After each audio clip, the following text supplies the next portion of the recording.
ప్రపంచంలోనే అత్యంత రహస్య దేశమైన ఉత్తర కొరియా అధినేత కిమ్ జోంగ్ ఉన్ పేరు వినగానే ప్రపంచానికి గుర్తొచ్చేది క్షిపణి పరీక్షలు, అమెరికాపై యుద్ధ హెచ్చరికలు. ఆయన ఒక మతి స్థిమితం లేని నియంత అని, ఎప్పుడు ఏం చేస్తారో తెలియదని చాలా మంది భావిస్తూ ఉంటారు. కానీ మానసిక నిపుణుల విశ్లేషణ మాత్రం ఇందుకు పూర్తిగా విరుద్ధంగా ఉంది. ఆయన చాలా తెలివైన నాయకుడట. ఆయన తీసుకునే ప్రతి నిర్ణయం వెనుక తన వంశాన్ని, అధికారాన్ని కాపాడుకోవాలనే బలమైన కోరిక ఉంటుందని నిపుణులు తేల్చి చెప్పారు. ఆయనను కేవలం ఒక పిచ్చివాడిగా చూడటం పొరపాటని, ఆయన చాలా వ్యూహాత్మకంగా అడుగులు వేస్తారని ఎంతో మంది విశ్లేషకులు హెచ్చరించారు. ఇప్పుడు 2026లో జరుగుతున్న పరిణామాలు ఆ విశ్లేషణను అక్షరాలుగా నిజం చేస్తున్నాయి. తాజాగా కొత్త సంవత్సరం సందర్భంగా కిమ్ తన కూతురు కిమ్ జూ ఏతో కలిసి తాతల సమాధుల వద్దకు వెళ్లడం ఇందుకు నిదర్శనం. ఇది కేవలం కుటుంబ పర్యటన కాదు, తన తర్వాత అధికారం ఎవరికి దక్కాలనే విషయంలో ఆయన ఎంత స్పష్టంగా ఉన్నారో తెలిపే సందర్భం.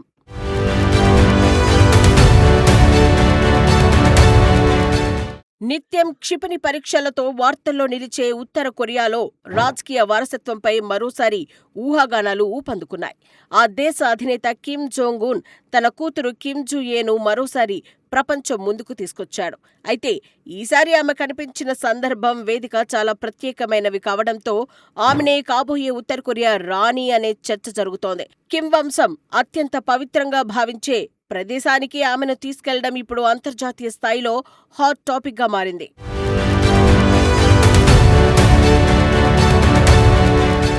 కొత్త సంవత్సరం సందర్భంగా కిమ్ జోంగ్ ఉన్ తన తండ్రి కిమ్ జోంగ్ ఇల్, తాత కిమ్ ఇల్ సుంగ్ భౌతిక కాయాలను భద్రపరిచిన కుమ్సుసన్ ప్యాలెస్ ఆఫ్ ది సన్ ను సందర్శించారు. ఇది ఉత్తర కొరియా ప్రజలకు ఒక దేవాలయం లాంటిది. అక్కడ కిమ్ తన పూర్వీకులకు నివాళులు అర్పించారు. అయితే ఈ కార్యక్రమంలో కిమ్ పక్కనే ఆయన కూతురు కిమ్ జూ ఏ కూడా ఉన్నారు. దేశంలోని అత్యున్నత సైనిక అధికారులు, పార్టీ నాయకులు పాల్గొన్న ఈ కార్యక్రమంలో కిమ్ జూ ఏ తన తండ్రి వెనకాలే నడుస్తూ కనిపించడం సాధారణ విషయం కాదని విశ్లేషకులు చెబుతున్నారు. గతంలో కేవలం క్షిపణి ప్రయోగాలు, సైనిక విన్యాసాల సమయంలో మాత్రమే ఆమె తండ్రితో కనిపించేది. కానీ ఇప్పుడు దేశ రాజకీయాలకు, ఆ వంశ ప్రతిష్టకు చిహ్నమైన ప్యాలెస్లో ఆమె కనిపించడం ద్వారా కిమ్ ఆమెను తన రాజకీయ వారసురాలిగా పరిచయం చేస్తున్నారనే సంకేతాలు పంపినట్లయింది. అక్కడ ఉన్న సీనియర్ జనరల్స్, అధికారులు కూడా ఆమె పట్ల అత్యంత వినయంతో ప్రవర్తించడం ఈ వాదనకు బలాన్ని చేకూరుస్తోంది.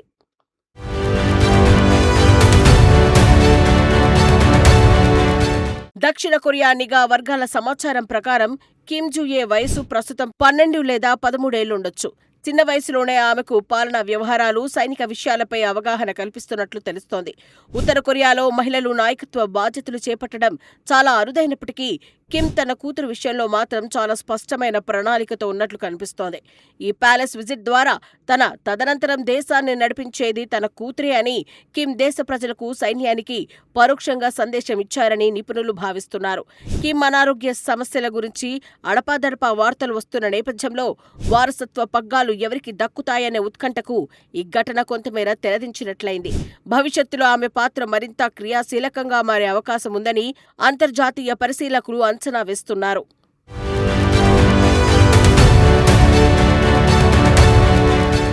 తన అధికారాన్ని, వంశ పారంపర్యాన్ని కొనసాగించేందుకు కిమ్ ఎంత దూరమైనా వెళ్తారని మానసిక విశ్లేషకులు చెబుతున్న మాట. బయట ప్రపంచానికి ఆయన చర్యలు వింతగా అనిపించినా ఉత్తర కొరియాలో తన పట్టును నిలుపుకోవడానికి అవి అత్యవసరమని ఆయన భావిస్తారట. తన కూతురిని ఇప్పుడే ప్రపంచానికి పరిచయం చేయడం, ఆమెకు సైనిక, రాజకీయ వ్యవహారాలు నేర్పించడం, ఇవన్నీ ఆయన ముందు చూపుకు నిదర్శనాలు. అంటే కిమ్ మనం అనుకున్నట్లు ఆవేశపరుడు కాదు, అత్యంత ప్రమాదకరమైన తెలివితేటలు కలిగిన నాయకుడని ఈ పరిణామాలు రుజువు చేస్తున్నాయి.